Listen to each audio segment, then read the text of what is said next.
राज ने गलती से जो बटन दबाया था उससे अचानक ही एक गहरा अंधेरा छा गया। अचानक से राज ने देखा कि उसके कमरे में एक पोर्टल बन रहा है।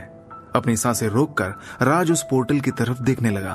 अरे राज, तुमने हमारे पोर्टल कॉल फंक्शन का यूज क्यों किया? अभी तो हम बात कर रहे हैं। उसके लिए इसकी मदद नहीं लगेगी। वैसे भी चैट करने में ज्यादा मजा आता है, लमकरण ने पोर्टल में दूसरी ओर से कहा। राज के सामने सभी ऑनलाइन मेंबर पोर्टल के दूसरी तरफ अपनी अपनी जगहों पर दिखाई दे रहे थे। ऐसा लग रहा था जैसे सभी उसके सामने ही बैठे हो। लमकरण की बात मानते हुए राज ने दोबारा से वही बटन दबाया और पोर्टल तुरंत बंद हो गया। पोर्टल बंद होते ही लमकरण वापस मुद्दे पर आ गया। कोई खास बर्तन नहीं, बल्कि एक आम कुकर, जिसे इंडक्शन पर रखकर तुमने उससे काम लिया। राज का जवाब सुनकर लमकरण के दिल की धड़कन बढ़ चुकी थी। हाँ, थोड़ी देर हेजिटेट होने के बाद राज ने जवाब दिया। मुझे तो तुमसे यही उम्मीद थी राज, पंखुड़ी ने जवाब दिया। इसके अलावा भी तुमने दवाई बनाने के लिए किसी बर्तन का इस्तेमाल किया? तुमने दवाई कहाँ रखी? लमकरण ने तुरंत ही अगला सवाल पूछा। नहीं, मैंने और किसी भी बर्तन का इस्तेमाल नहीं किया। दवाई रखने के लिए मैंने एक डिब्बे का इस्तेमाल किया, राज ने शर्माते हुए कहा। उसे मालूम था कि किताब के हिसाब से उसने कोई भी काम ठीक से नहीं किया था, क्योंकि किताब में दवाई बनाने के लिए अलग तरह के बर्तन थे। डिब्बा? ये कोई खास बर्तन है क्या? रुको जरा, मुझे कुछ समझ नहीं आ रहा। कहीं तुमने दवाई रखने के लिए बिल्कुल ही आम से डिब्बे का इस्तेमाल तो नहीं किया? लमकरण खुद को ऐसा लिखने से रोक नहीं पाया। हाँ, आपने बिल्कुल सही समझा, राज ने लमकरण की बात को कंफर्म करते हुए कहा। लमकरण राज की बातों से बहुत चक्कर आ गया था। उसने कभी सपने में भी नहीं सोचा था कि बिना किसी खास बर्तन के दवाई बनाना और उसे रखना इतना आसान हो सकता था। उसके इतने सालों के अनुभव को राज ने चंद मिनटों में ही मिट्टी में मिला दिया था। राज ने बिना किसी खास चीज के इस्तेमाल के भी पहली ही बार में इंडक्शन पर थकान मिटाने वाली दवाई बनाकर एक करिश्मा कर दिखाया था, जबकि ऐसा करने में आज भी लमकरण 10 में से 2 बार नाकामयाब होता है। क्या मैं कुछ और कहूं? लमकरण ने लिखा। क्या ये वाकई हुआ है? त्रिकालदर्शी ने कहा। क्या मजाक कर रहे हो? इतने में ही कालघाती नाम से किसी का मैसेज आता है। क्या सचमुच? तुरंत ही जन्मेजय नाम से किसी का मैसेज आता है। जन्मेजय पहाड़ी मारुतियों के ग्रुप में काफी मैसेज करने वाले जादूगरों में से था। राज जब भी उसके मैसेज देखता था उसे कुछ जाना पहचाना लगता था, लेकिन फिर वो इस पर ध्यान नहीं देता था। तुम तीनों को भी अभी आना था, अब मैं किस किस को जवाब दूं? शल्य, अब तुम्हें ही कुछ कहना चाहिए, लमकरण ने कहा। हाँ, मैंने सब पढ़ा। शल्य काफी देर से ग्रुप के मैसेज पढ़ रहा था। लमकरण के कहने पर उसने तुरंत जवाब दिया। जूनियर, क्या तुम अपने दवाई बनाने के तरीके के बारे में कुछ बता सकते हो, खासतौर पर 41वें इंग्रेडिएंट पर हुए हादसे के बारे में? काफी देर तक टाइप करके मिटाने के बाद शल्य ने कहा। हाँ राज, मैं भी उस बारे में जानना चाहती हूँ। मैं 41वें इंग्रेडिएंट पर आकर ही कई बार नाकाम हुई हूँ, पंखुड़ी ने कहा। पंखुड़ी के कारण राज पहाड़ी मारुतियों के बीच खुद को जरा भी अकेला नहीं समझ रहा था और उसे कुछ भी कहने में जरा भी झिझक नहीं हो रही थी। हाँ, मैं अच्छे से आप सभी को इसके बारे में बताता हूँ। पहले इंग्रेडिएंट के साथ मैंने पानी मिलाया। राज ने अपनी दवाई के बारे में कहना शुरू किया। क्या तुमने पानी मिलाया? आखिर पानी क्यों? शल्य ने बीच में ही राज को टोक कर कहा। अगर मैं पानी नहीं मिलाता तो पहला इंग्रेडिएंट जल जाता। राज ने भले ही अपना जवाब लिख दिया था, लेकिन वो समझ चुका था कि पहाड़ी मारुतियों में से कोई भी थकान मिटाने वाली दवाई में पानी का इस्तेमाल नहीं करता था।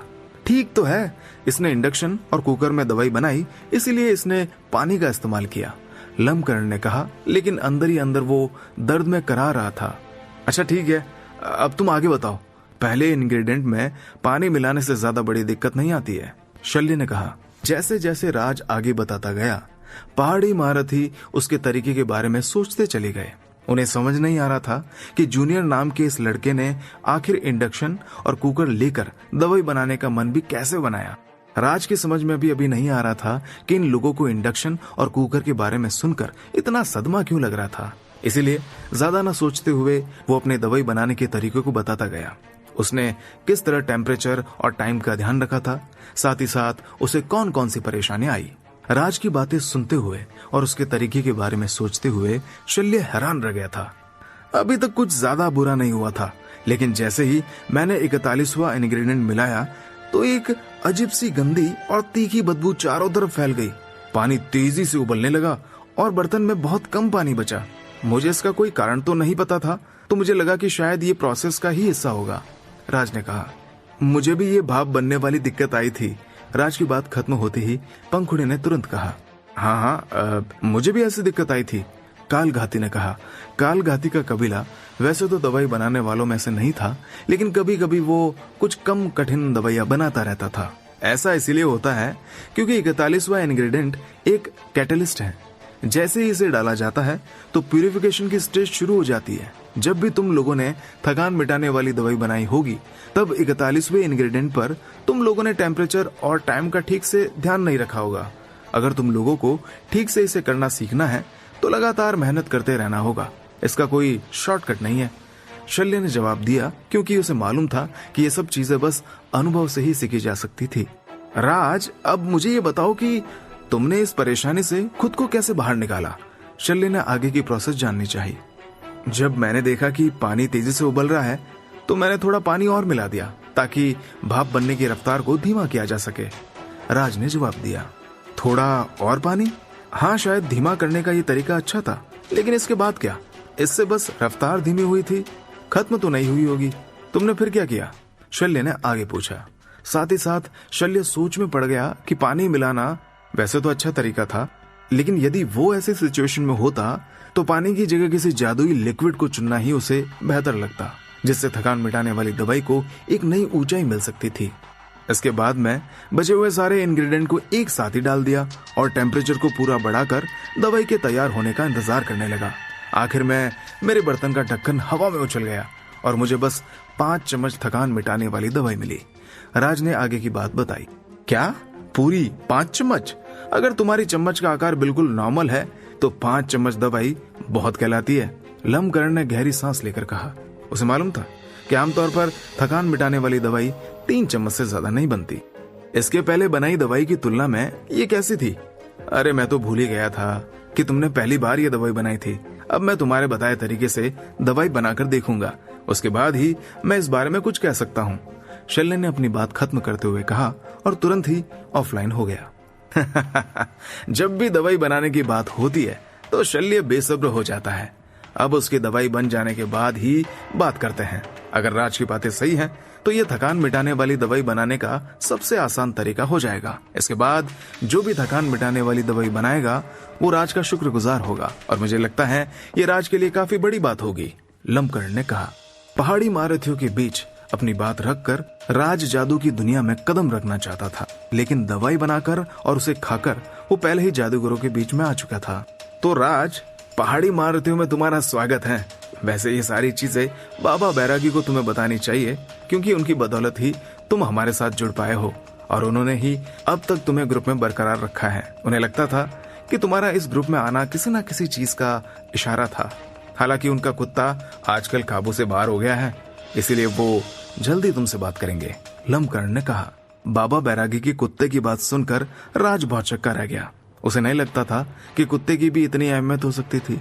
अब जब तुम जादूगरी के रास्ते पर निकल चुके हो तो कुछ बातें हैं जो मैं तुम्हें बताना चाहता हूँ। जादूगरी का रास्ता तुम जितना सोचते हो उतना सरल नहीं है। इस रास्ते में तुम्हें कई कठिनाइयों का सामना करना पड़ सकता है, जिसका जोखिम तुम्हें अपने ही कंधों पर उठाना होगा। लम्बकर्ण ने आगे कहा। मुझे इस बारे में थोड़ा बहुत तो अंदाजा हो गया है। मैंने वो बिजली वाला जादू अपनी आंखों से देखा था। राज ने जवाब दिया। हाँ, राज देहरादून में ही रहता है। पंखुड़ी ने राज की बात को जोड़ते हुए कहा। तो तुम बिजली के जादू के बारे में भी जानते हो? मुझे लगता है कि जब से तुम इस ग्रुप में जुड़े हो तभी से तुम यहाँ की बातों को गौर से पढ़ रहे हो। लम्बकर्ण ने मजाकिया लहजे में कहा। राज ने शर्माते हुए कहा। वो अभी ये नहीं कह सकता था कि शुरुआत में उसे पहाड़ी महारथी पागल लगे थे और वो बच्चों की किताब की बातें कर रहे थे। अब जब तुम अपना मन बना ही चुके हो तो मैं सीधा मुद्दे पर आता हूँ, लम्बकर्ण ने कहा और आगे बोला। अब राज हमारे पहाड़ी महारथियों में से एक है, तो उसे जादूगरी का तरीका चुनना होगा। अब तुम्हारे पास 2 ऑप्शन हैं, या तो मेरे साथ जुड़ जाओ या किसी कबीले को चुन लो। आमतौर पर पहाड़ी महारथियों में जादूगरी और कबीला चुनने का एक तरीका था, लेकिन राज को इस बारे में कुछ जानकारी नहीं थी, जिसका फायदा लम्बकर्ण उठाना चाहता था। क्या लम्बकरण किसी गलत इरादे से राज को अपने कबीले में शामिल करना चाहता था? क्या वो राज से शर्मिंदा किए जाने का बदला लेना चाहता था?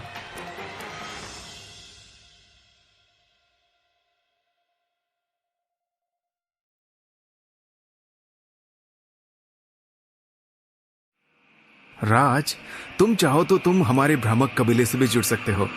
हमारे पास काफी रिसोर्सेज और टेक्निक है। मैं भी तुम्हारी मदद कर सकती हूँ। पंखुड़ी ने तुरंत ही कहा। स्मृति भ्रामक, बीच में टांग मत अड़ाओ, पहले मुझे अपनी बात पूरी करने दो, लम्बकरण ने कहा। लम्बकरण की बात सुनकर पंखुड़ी सहम गई और चुप हो गई। आखिर दोनों में फर्क क्या है? राज ने पूछा।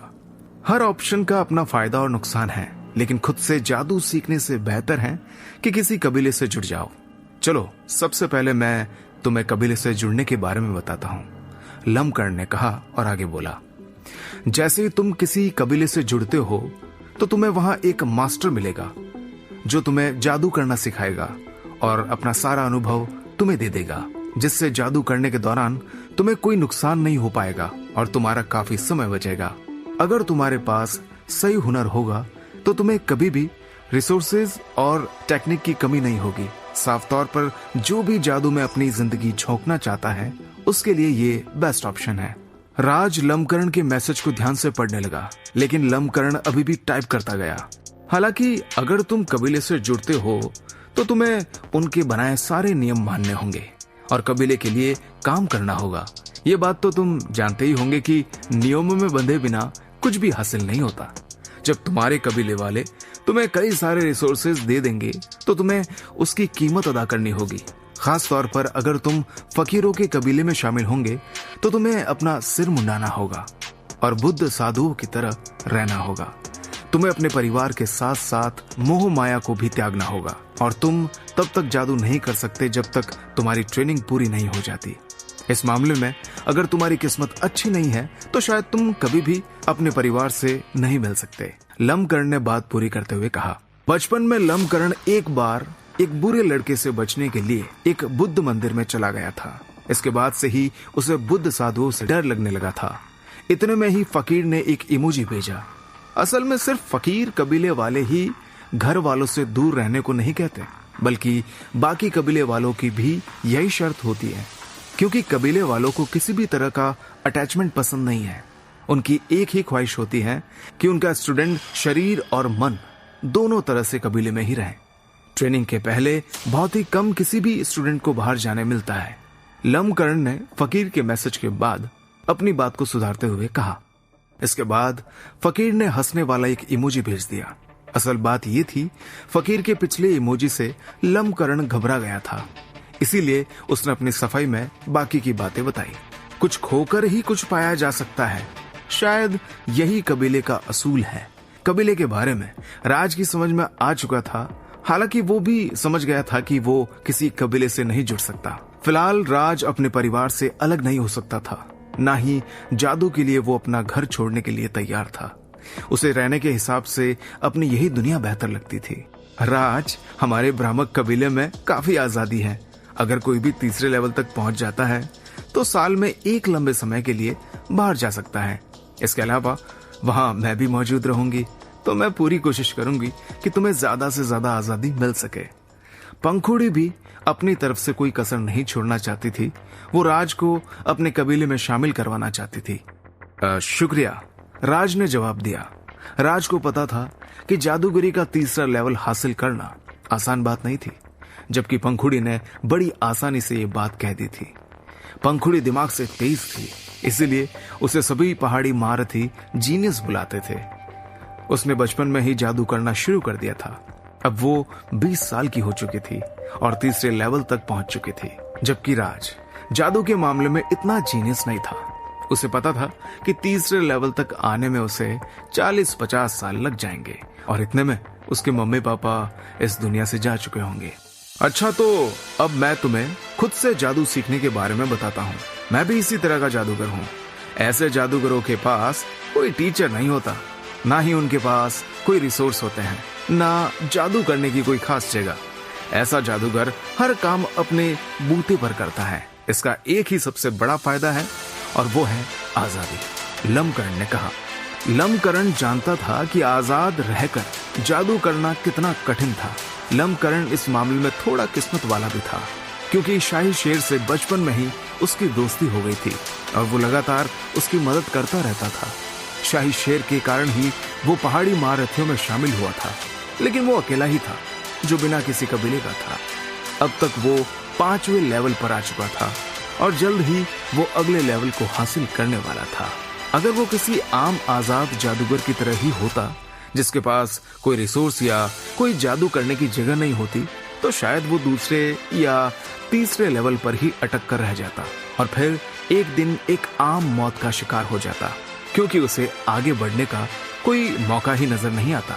लेकिन लम्बकरण उनमें से नहीं था। ऐसे में एक आजाद जादूगर को रिसोर्सेज और टेक्निक कहां से मिलती है? राज ने अपना अगला सवाल पूछा। उसे समझ आ गया था कि आजाद रहकर जादू करने में कोई भविष्य नहीं है।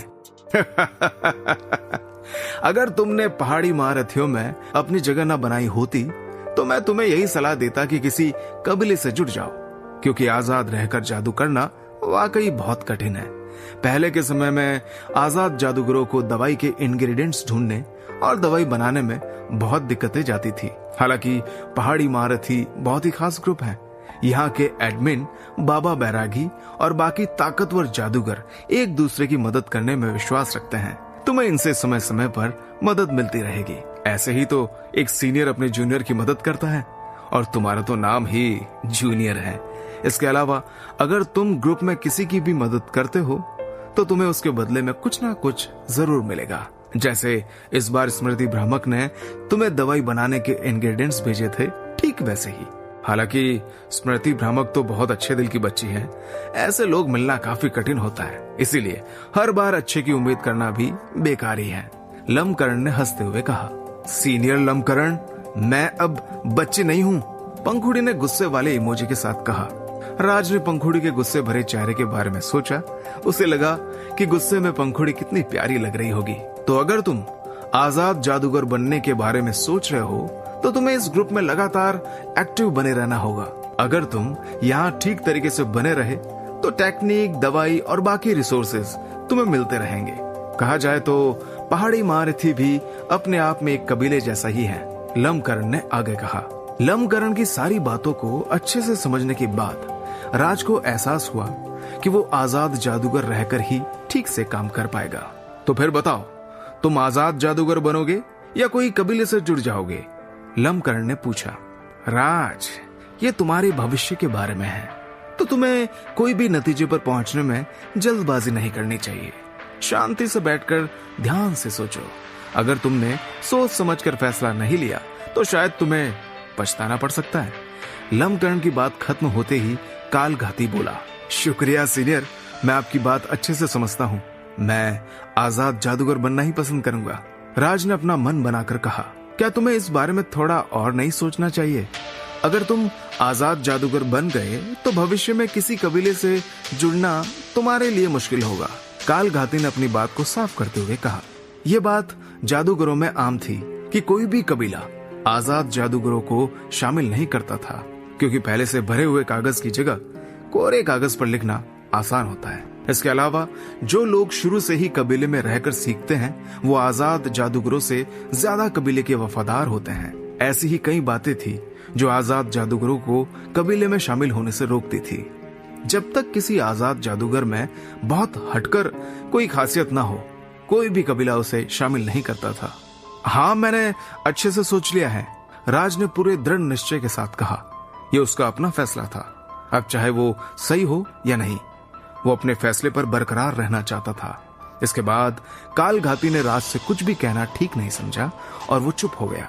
राज, अब जब तुमने आजाद जादूगर बने रहना ही चुना है तो अब तुम्हें शरीर को मजबूत बनाने की टेक्निक और मेडिटेट करने की टेक्निक की जरूरत होगी। बिना दर्द के कुछ भी हासिल नहीं होता। यही पहाड़ी महारथियों का असूल है। अगर ग्रुप में किसी को भी तुम्हारी मदद की जरूरत है तो तुम उसकी मदद करके कोई भी टेक्निक या रिसोर्स ले सकते हो। थोड़ी देर बाद लम्बकरण बोला, हालांकि तुम बहुत खास हो। पहाड़ी महारथियों में एक बस तुम ही आम इंसान हो।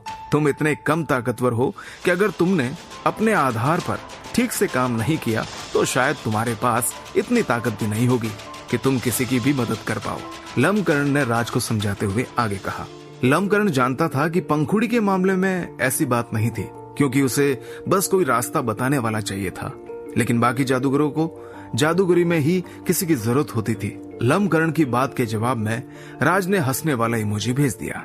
अगर तुम्हें कोई दिक्कत ना हो तो मैं तुम्हें आधार बनाने के लिए फीस टेक्निक दे सकता हूँ, और मेडिटेशन की टेक्निक भी।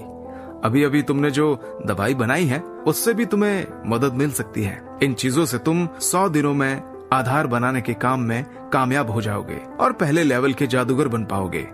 लम्बकर्ण ने राज की मदद करने के उद्देश्य से कहा, अगर तुमने अपना आधार अच्छे से बना लिया तो तुम ग्रुप के लोगों की छोटी मोटी मदद कर पाओगे और फिर मुझे मेरी मदद के बदले में कुछ दे पाओगे। और ये बात बिल्कुल साफ है कि तुम्हें बस बिल्कुल आम सी टेक्निक ही दे सकता हूँ। अगर तुम्हें कहीं से कोई खास दवाई मिल जाती है तो शायद तुम आधार बनाने में पहले ही कामयाब हो सकते हो। लम्बकर्ण ने अपनी बात को साफ रखते हुए आगे कहा। पहाड़ी महारथियों का ग्रुप एक दूसरे की मदद करने में विश्वास रखता था और इसके सीनियर्स हमेशा अपने जूनियर्स का ख्याल रखते थे। बस इसीलिए ही लम्बकर्ण को राज की मदद करने में कोई झिझक नहीं हो रही थी। वो राज को एक आम सी टेक्निक देने के लिए पूरी तरह से तैयार था। अब जब राज पहाड़ी महारथियों से जुड़ गया था तो उसका जादूगर बनना तो पक्का हो गया था, क्योंकि लोग कभी ना कभी उसकी मदद करने के लिए आगे आते रहते। साथ ही साथ राज को टेक्निक देकर लम्बकर्ण उसका आधा गाइड बनना चाहता था, जिसका एहसान शायद राज अपनी पूरी जिंदगी में नहीं भूल सकता था। इसके अलावा आधे गाइड के तौर पर राज के पास पंखुड़ी पहले से थी, जिसने पहले ही राज को दवाई बनाने के इंग्रेडिएंट्स भेज दिए थे। लम्बकर्ण की बातें सुनकर राज को बहुत अच्छा महसूस हो रहा था। भले ही उसे एक आम टेक्निक मिलने वाली थी, लेकिन इतना भी राज के लिए फिलहाल बहुत मायने रखता था। अब बस राज को कुछ शब्द लिखने की जरूरत थी और वो पूरी तरह से जादूगरी की दुनिया में शामिल होने वाला था। ठीक तभी ग्रुप में एक मैसेज आता है। आखिर ये किसका मैसेज है? क्या कोई और भी है जो राज की मदद करना चाहता था? क्या बाबा बैरागी ने सारी बातें पढ़ने के बाद राज को ग्रुप से निकालने का मन बना लिया था?